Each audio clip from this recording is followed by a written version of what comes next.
जय हिंद स्टूडेंट। तो आज हम डिस्कशन करेंगे पॉलिटी। पॉलिटी पहले मैं बहुत बार छोटा छोटा टॉपिक लाया था, बट आज उसको भास्ट करके उसके बारे में बताऊंगा। तो बताओ कैसे है, ठीक ठाक है? तो हैप्पी रजो। उड़ीसा में रजो को बहुत इंपॉर्टेंट पर नाम के छुट्टी फुट्टी भी मिल जाता है उड़ीसा गवर्नमेंट से। ठीक है, आज हम पॉलिटी के बारे में डिस्कशन करेंगे कि पॉलिटी में जो इम्पोर्टेंट चीज़ होता है, जो चीज़ शुरू हुआ था पॉलिटी में, हेडिंग देंगे पॉलिटी। तो इसके बारे में आज हम डिस्कशन करेंगे। जो पहला हमारा पॉलिटी का स्टोरी, कभी भी एक पॉलिटी का बुक लेके चले जाओ तो उसी बुक में जो इम्पोर्टेंट वो स्टोरी कब शुरू हुआ था, ये जो इम्पोर्टेंट दोनों डेट है, वो डेट है 1773 टू 1950।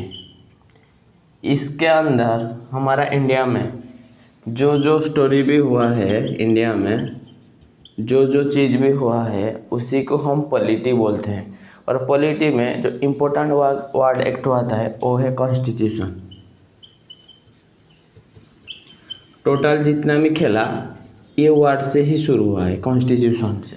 तो पॉलिटी क्या है पहले डिस्कशन करेंगे। देखो, हमारा अभी तुम लोग थाना जाते हो, जेल जाते हो, जितना लॉ तुम्हारे लिए बना है वो है पॉलिटी।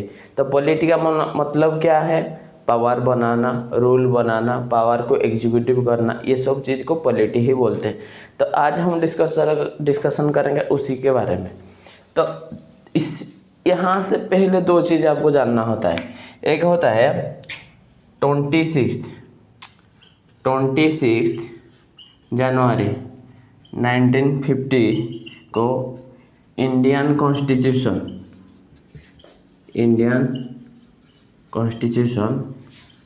Final make. तो इंडिया कॉन्स्टिट्यूशन कब बना हुआ था? इंडियन कॉन्स्टिट्यूशन 26 जनवरी 1915 को पूरा फाइनली बना हुआ, जो ड्राफ्ट है पूरा फाइनली बना हुआ था। मतलब डॉक्टर BR अम्बेडकर और उसके साथ जितने भी थे सब मिल के फाइनल हमारा जो ड्राफ्ट है उसी को बनाए थे। और ब्रिटिश से कब हम आज़ादी मिला हमको? ब्रिटिश से आज़ादी मिला 15 अगस्त 1947 को हमको आज़ादी मिला। ये जो आज़ादी वर्ड है कहाँ की है, कहाँ से मिला? ब्रिटिश लोग से हमको आज़ादी मिला। तो ये दोनों टर्म को आपको पूरा याद रखना है। और ये टर्म तो याद नहीं रखना है, नहीं रखने से चलेगा। वो टोटल जितना स्टोरी हुआ था सब स्टोरी यहाँ से यहाँ तक ही था। तो आपको समझ में पूरा आ गया कि 26 जनवरी 1915 को इंडिया कॉन्स्टिट्यूशन फाइनल बना हुआ था। और एक चीज़ क्या है, 15 अगस्त 1947 को हमको आज़ादी मिला था। ये अब कहाँ से आज़ादी मिला था, किसके साथ हम थे जिसमें प्रॉब्लम आ रहा था? तो ब्रिटिश हमको आज़ादी मिला है। ठीक है, तो मेन मुद्दा के ऊपर जाएंगे। मेन मुद्दा में देखो, इंडियन कॉन्स्टिट्यूशन के बारे में मैं सिंपली बता दे रहा हूँ जो इम्पोर्टेंट टॉपिक है।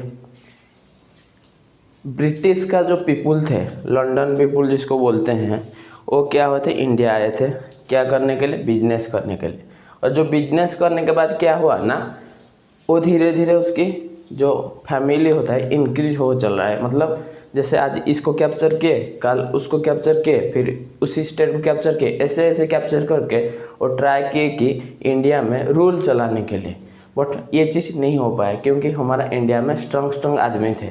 स्ट्रॉन्ग आदमी थे मतलब क्या है, जो देश के लिए काम कर रहे थे, वो लोग हम इंडिया को आज़ादी लाए। इसी चीज़ को मैं बता रहा था कि अगस्त 15 1947 को हमको आज़ादी मिला ब्रिटिश से। कहाँ से रिलाइफ मिला हमको? ब्रिटिश लोग से।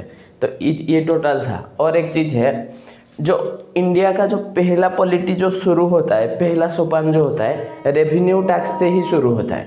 रेवेन्यू टैक्स कैसे इम्प्लीमेंट किए थे? पहले ब्रिटिश पीपुल आए थे। देखो, तुम्हारा देश में कुछ रूल चलाने के लिए पहले तो जो युद्ध होगा उसमें विन करना होगा ना। तुमको किसी के ऊपर राजा जैसे काम कराने से, उसके ऊपर शासन करने से पहले तुमको पहले वो लोग से जीतना होगा ना। देखो, तुम्हारा भैया है, उसके साथ लड़ाई हो रहा है, तुम जीतोगे तो भी बोल पाओगे ना, नहीं जीतोगे तो बोल पाओगे। ऐसे ही सिचुएशन हुआ था ब्रिटिश और इंडिया के दोनों के जो युद्ध हुआ था वहाँ पर दोनों युद्ध में ब्रिटिश विन किया। उसके बाद क्या है ना, पहला रेवेन्यू टैक्स लगा दिया। तो वही चीज़ से शुरू हुआ है इंडिया पॉलिटी। तो देखो जो मेन और एक टर्म मैं बोलना चाहता हूँ, मोनार्ची। इसमें 3 वर्ड आता है। 3 वर्ड में क्या क्या, पहला जो वर्ड है लेजिस्लेटिव, सेकंड जो वर्ड है वो है एग्जीक्यूटिव, और थर्ड जो वर्ड है वो है जुडिशियरी। तो लेजिस्लेटिव मतलब क्या है, simply word make the law, executive implement law, judiciary rule.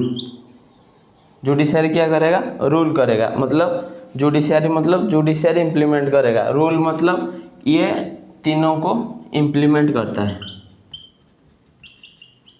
तो समझ में आया, ये 3 वर्ड टोटल पॉलिटी में हर बार आएगा। क्या क्या 3 वर्ड है, एक है लेजिस्लेटिव मतलब जो लॉ बनाता है, और एग्जीक्यूटिव आप पहले से भी सुने होंगे जो लॉ को इम्प्लीमेंट करेगा, और जुडिशियरी ये दोनों को जो कंट्रोल करेगा।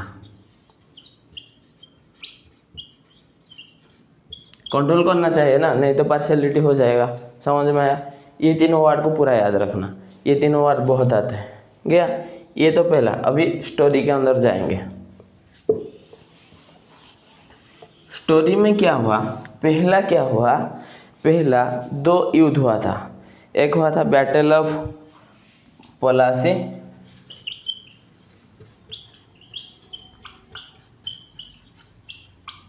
और एक हुआ था बक्सर। ये हुआ था 1757 में, और ये हुआ था 1764 में। यहाँ से ही रेवेन्यू टैक्स का इम्प्लीमेंट शुरू हो गया इंडिया में। देखो ये जो बैटल ऑफ पलासी में क्या हुआ, ब्रिटिश विन किया, और इसमें क्या हुआ, विन किया। कौन विन किया, ब्रिटिश विन किया, ब्रिटिश पीपल विन किए। और इसमें कौन विन किया, आज़ादी नवाब विन किया। कौन विन किया, आधा नवाब, वो भी ब्रिटिश पीपल थे, ये भी विन किए। तो ये दोनों पहले आए थे, ब्रिटिश पीपल फर्स्ट एंट्री किए थे इंडिया को, कमिंग इंडिया ऑन आए थे। और उसके बाद धीरे धीरे साम्राज्य को इंक्रीज किए। इंक्रीज करने के बाद पहला जो युद्ध हुआ था पलासी, उसके बाद बक्सर, दोनों में ब्रिटिश विन किया। विन करने के बाद डायरेक्ट रेवेन्यू टैक्स नाम के इम्प्लीमेंट किए इंडिया में। तो उसी के बारे में हम डिस्कशन करेंगे। तो कहाँ से शुरू हुआ था पता है तुम्हारा पॉलिटी, ये दोनों युद्ध से शुरू हुआ हमारा इंडियन पॉलिटी। तो उसके बाद क्या हुआ, वो आए थे, आने के बाद क्या हुआ ना, वो पहले तो वो क्या किए, युद्ध में विन किए। विन करने के बाद धीरे धीरे रेवेन्यू टैक्स इम्प्लीमेंट किए। तो उसी टैक्स को क्या बोलते हैं, कंपनी रूल। कंपनी रूल 1773 1858 ऐसे बोलते हैं। और कोई कोई बोलते हैं उसको और एक चीज़ बोलते हैं, दीवानी राइट ऑफ बंगाल। क्या बोलते हैं, दीवानी राइट ऑफ बंगाल। तो ये दोनों चीज़ बोलते हैं, बट हम जो वर्ड हिस्टोरिकल वर्ड लिखेंगे उसी को दीवानी राइट ऑफ बंगाल। जब वो लोग बक्सर युद्ध विन किए, ये विन किया ब्रिटिश, उसके बाद डायरेक्ट ये रूल को इम्प्लीमेंट किया, दीवानी राइट ऑफ बंगाल। और उसमें क्या किया ना, he has permit to revenue collect. इसमें क्या दिया, परमिशन दे दिया, परमिशन दे दिया ब्रिटिश सरकार कि Bengal, Bihar, Madras and Odisha have collect the revenue. समझ में आया? पहले क्या किया ना, after the win of Buxar युद्ध, उसके बाद डायरेक्ट ब्रिटिश कंपनी, ये कंपनी रूल के हिसाब से डायरेक्ट दीवानी राइट ऑफ द बंगाल लगा दिया। और उसमें क्या किया, परमिशन में क्या परमिशन दिया, बंगाल, बिहार, मद्रास, उड़ीसा से रेवेन्यू कलेक्ट करो। और जो उड़ीसा का हर स्टेट में जो थे नवाब लोग थे, नवाब मतलब ब्रिटिश का नवाब नहीं, हमारा जो नवाब लोग थे जिसको बोलते हैं सम्राट बोलते थे पहले, उसी लोग को क्या किया ना, ओनली जितना करोड़ भी कलेक्ट होगा रेवेन्यू, वहाँ से ओनली 26,000 प्रोवाइड करते थे इंडिया नवाब को। 3 करोड़ पहला जो रेवेन्यू कलेक्ट हुआ था, 3 करोड़ हुआ था, वहाँ से ओनली 26,000 दिए थे इंडिया को। समझ में आया? पहला जो कलेक्ट हुआ था वहाँ से ओनली 26,000 दिए इंडिया को। ये तो हो गया इम्पोर्टेंट चीज़। तो पहले कहाँ से हमारा रेवेन्यू कलेक्शन शुरू हुआ था, after the win of Buxar युद्ध in British people that started the revenue collection permission to the India people. मतलब जब बक्सर युद्ध विन हुआ उसके बाद क्या हुआ ना, ब्रिटिश सरकार परमिशन दे दिया ब्रिटिश रूलर को कि इंडिया से तुम रेवेन्यू कलेक्ट शुरू करो। और जो पहला कलेक्ट हुआ था 4 स्टेट से हुआ था, मद्रास, बंगाल, बिहार, उड़ीसा। समझ में आया? उसके बाद उसी रेवेन्यू में थोड़ा सा गड़बड़ी आया। मतलब क्या हुआ, जब एक लॉ इम्प्लीमेंट हुआ था, जब कहाँ हमारा इंडिया में पकड़ लो, हमारा इंडिया में कभी भी लॉ इम्प्लीमेंट होता था तो क्या होता, थोड़ा बहुत प्रॉब्लम आता था। जैसे विरोधी दल कुछ बोलते हैं, अलग पार्टी कुछ बोलते हैं, ऐसे होता है ना, स्ट्राइक वगैरह। ऐसे ही ब्रिटिश सरकार ऑब्जर्व किया कि कुछ प्रॉब्लम है, उसके बाद क्या किया, इम्प्लीमेंट किया रेगुलेटिंग एक्ट 1773। ये मैं नेक्स्ट वीडियो में इसके बारे में डिस्कशन करूँगा। ठीक है स्टूडेंट, और एक चीज़, मेरा स्कूल ओपनिंग होने वाला है इसी मंथ लास्ट में, नहीं तो अगला मंथ फर्स्ट में। स्कूल का नाम है गोल्डी विद्यालय पब्लिक स्कूल। आप लोग सपोर्ट करना। एक CBSE पैटर्न है, नर्सरी टू क्लास 5th।